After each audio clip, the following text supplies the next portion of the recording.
La mission qui est la vôtre est certainement pour notre pays, en ce début de XXIe siècle, l'une des grandes responsabilités de la société. Et peut-être évoquerez-vous en quelques mots, la manière dont vous lancez de nouvelles actions dans cette nouvelle période de la vie de notre pays. Madame la ministre, je vous en prie.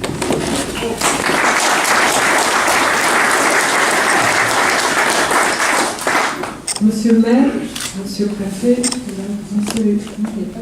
messieurs les élus, monsieur l'ambassadeur, mesdames et messieurs, je suis vraiment très émue d'être avec vous ce soir. À l'invitation de monsieur le maire, j'ai poursuivi.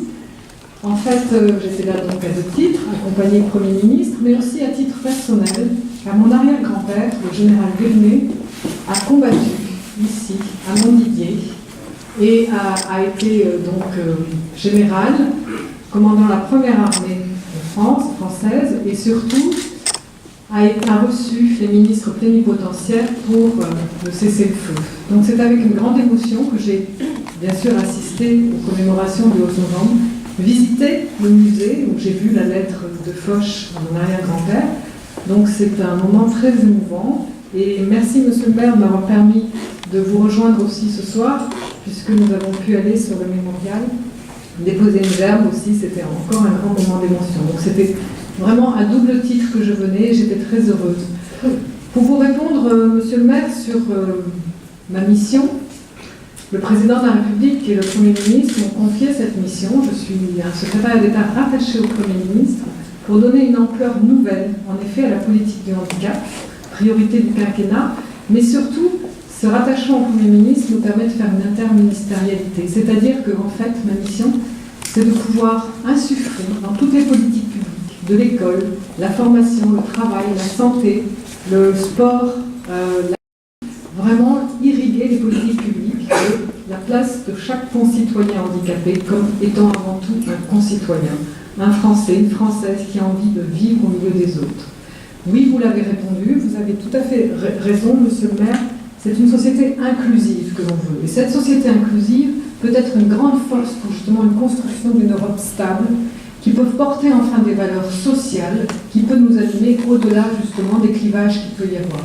Donc une société inclusive, vous savez, le territoire de Compiègne, je le connais bien, parce que dans ma vie antérieure, je présidais des associations pour des enfants handicapés. Nous sommes moi-même, mon mari ici, 13 ans, parents de 4 enfants, dont notre dernière, Julia, est porteuse de trisomie 21. Et à ce titre, je suis venue plusieurs fois à Compiègne pour visiter des associations, notamment le CAFO à Compiègne, qui travaille sur l'insertion professionnelle de façon tout à fait durable, parce que justement c'est par l'emploi, c'est par l'école et l'emploi que l'on peut bâtir une société, que l'on peut donner toute sa place à la personne handicapée. Et je suis très heureuse aussi de rencontrer monsieur l'ambassadeur, parce que nous avons des projets en commun dans le passé. Il a beaucoup travaillé aussi à l'inclusion des personnes handicapées. Nous avions travaillé avec des jeunes handicapés pour l'inclusion par le travail, parce que je pense que c'est une valeur très importante qui peut justement permettre à la personne handicapée de trouver toute sa place. Mais au-delà du handicap, cette société inclusive, c'est celle qui fait la place à toutes ces différences. Le handicap, c'est une différence parmi d'autres. Il faut vraiment qu'on arrive à voir la personne avec son talent, son envie, son ambition personnelle, une ambition individuelle forte, mais aussi avec une ambition collective pour porter vraiment ces personnes au milieu des autres dans un projet qui peut certainement tout à fait construire une société différemment. Tout à l'heure, vous avez parlé de la France qui doutait. Moi, je pense qu'elle ne doute pas, la France. Elle a des très beaux projets. Le gouvernement est en train de fixer une feuille de route très très belle, ambitieuse, avec beaucoup de réformes. Et nous avons besoin de vous, les parlementaires, bien sûr, pour pouvoir accompagner ces réformes, parce qu'il y a beaucoup de choses à faire et je pense qu'il faut armer vraiment chaque personne pour pouvoir vivre pleinement sa vie dans une société, comme dit très bien notre président, qui libère, mais aussi qui protège les plus faibles. Et donc ma mission est vraiment celle-là, bâtir une société inclusive, dans une Europe inclusive. Nous travaillons beaucoup en étroite collaboration avec les différents pays d'Europe pour faire vraiment de cette Europe sociale quelque chose de vivant, de construit, et pour justement nous permettre de ne plus avoir ce genre de conflit que nous venons de commémorer, Et pour cela, ce devoir de mémoire que l'on a pu tous ensemble faire aujourd'hui est très important pour se rappeler, pour ne rien oublier. Je vous remercie.